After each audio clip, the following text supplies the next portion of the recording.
No one could time the market.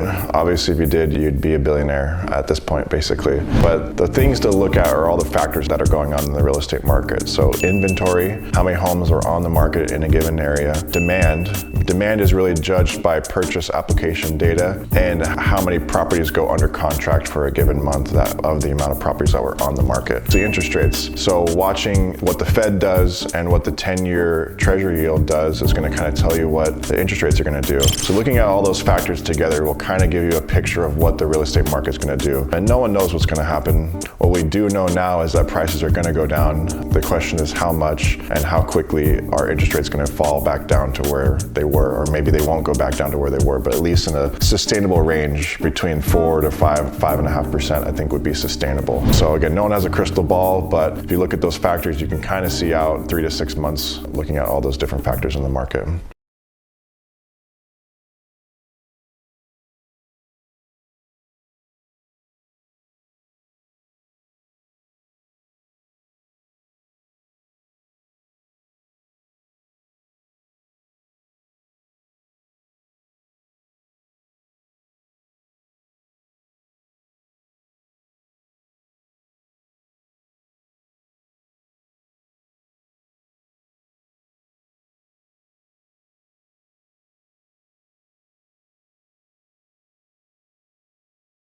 It would not be amortized, so the principal would always stay the same.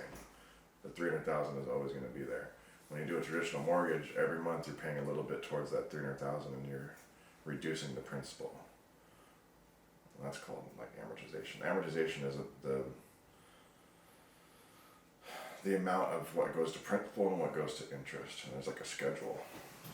And like I think the banks kind of created that because they always front load interest on the amortization schedule. So in the very beginning on a $300,000 loan, you're paying most of the interest, and like $100 will go towards the $300,000.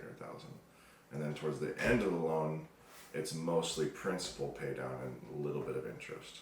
So that way, because the average home ownership is 7 years, they want to get all their interest front loaded.